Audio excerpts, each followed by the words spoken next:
For 24 days now, we have been telling you about the Gaza Strip. Israel is pounding the region as we speak, and its justification is to destroy Hamas completely. But let's talk about another Palestinian region. This sits on the other coast of Israel, the West Bank.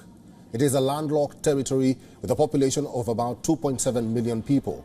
Before we tell you about the present, let's get you a little history. West Bank had a similar past to Gaza. In 1948, Israel declared independence and prompted the start of the Israel-Arab War. Israel won the war and divided the territory into three parts: Israel, the West Bank, and the Gaza Strip.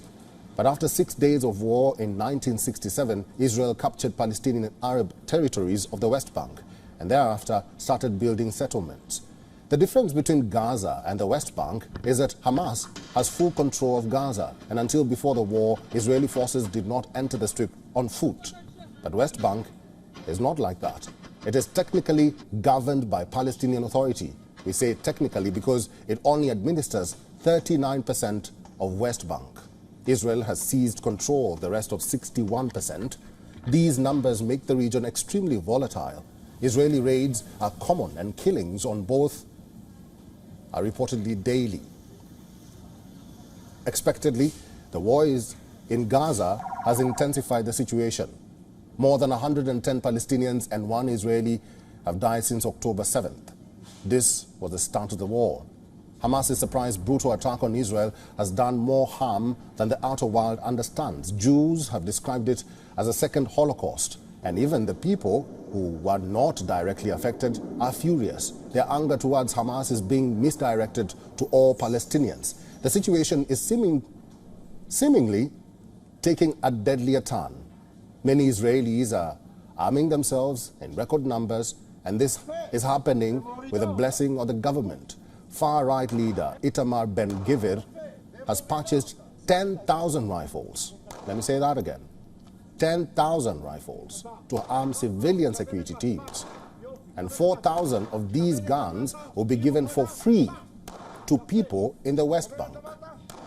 Now, according to reports, there have been 150,000 applications for gun licenses since October 7th. This number was just 42 in the same period last year.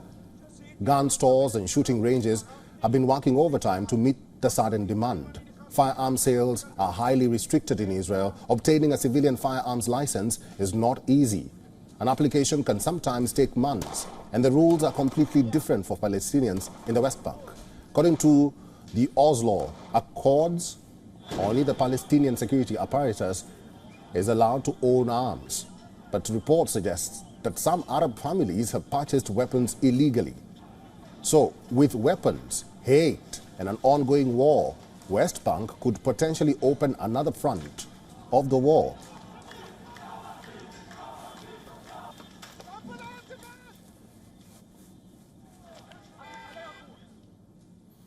Dr. Ian O'Lesser is the Vice President and Executive Director of the German Marshall Fund of the United States. He's now joining us live from Brussels. Dr. Ian, welcome to the show.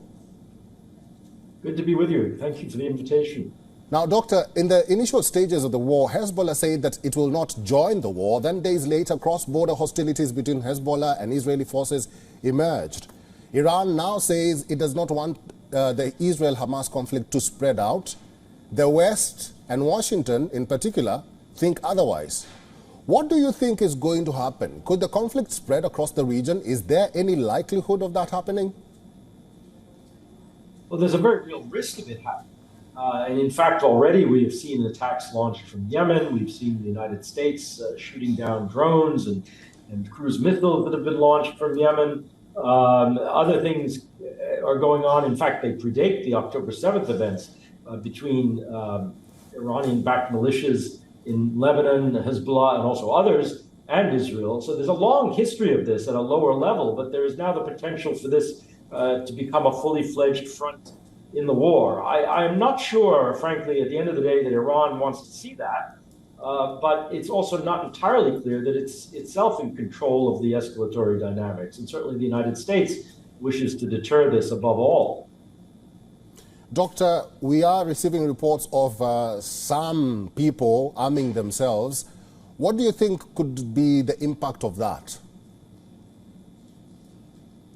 Well, I think it's well worth noting for your viewers that Israel has long had a very large, basically reserve army, and there are weapons associated with that. So many Israelis are used to having weapons at home under lock and key that they would then take out when they're mobilized, basically. And this is, large numbers of age groups. Actually, it's not just a sort of so-called draft age men and women, and it is men and women in Israel. So there are a lot of light arms in Israeli society already.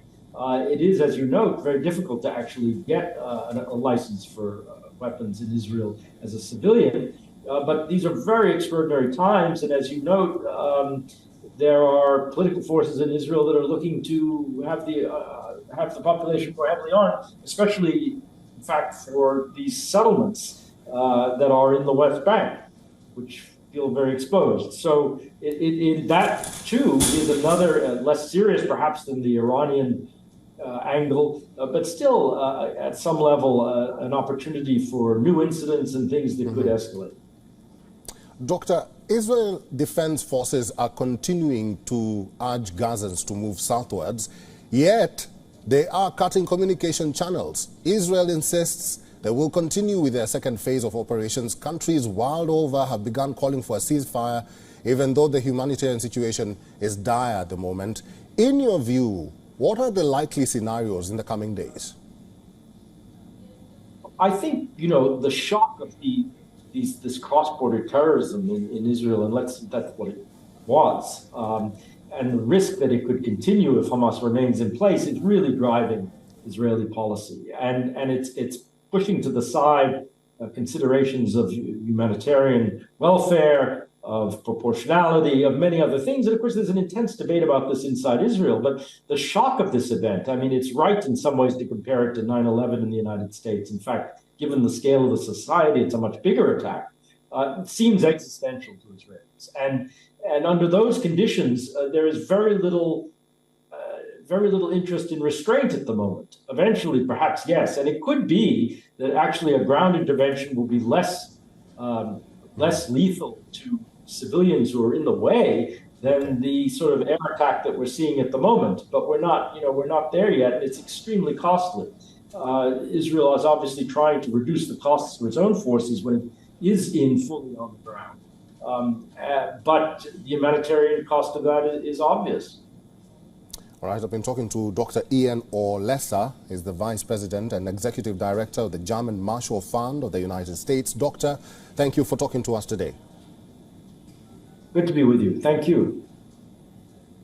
WION is now available in your country. Download the app now and get all the news on the move.